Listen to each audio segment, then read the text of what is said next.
Sino mga nag-jeep dito? Oh, dahan-dahan lang ha, nagmumukha akong tanga. Madilim ang tingin ko sa inyo ngayon. May ilaw eh. Parang kukunin na ako ni Lord eh. Oh. Alam mo, gusto ko rin mag-jeep eh, kasi gusto ko makamura eh. Alam niyo, mapapamahal ka tayo sa jeep pag sumasakay. Alam mo bakit? Dahil sa Pilipinas, ang mga Pinoy, pag may nakakasabay na siya sabi, bayad na kita.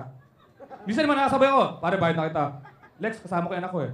Bayad ko na siya. Kasama ko yung asawa ko eh. Bayad ko na rin siya. Kasama ko yung mga chuy niya eh. Ano to, family jeep? Outing ba to? Ba't di ka nilagay yung pinto? Yung driver, ano yan? Loolowo? Kaya mula na pag sumasakay, ito mamansin eh. Alex, huwag mong pansin, magpapahal. Alex, nanay mo ko. Ay, nay, kumusta?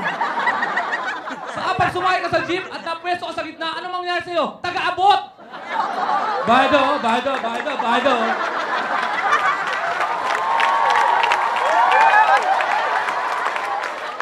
Bayado, bayado, bayado, bayado. Hold up daw, hold up daw, hold up daw, hold up daw.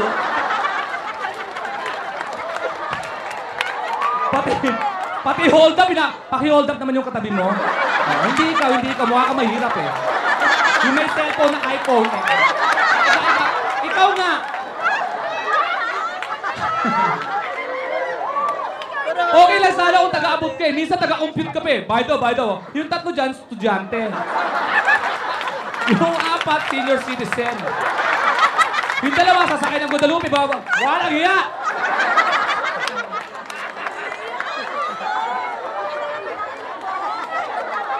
May sasakay sa akin. Alam mo yung ayoko makasakay, yung mahabang buhok. May nakasakay ako mahabang buhok na babae. Maluwag sa harapan. Sumiksik sa tabi ko. Sabi ko, minsan luwag-luwag. Ba't di ka tumaupo? Dito kasi hawi ng bangs ko. Ikaw yun.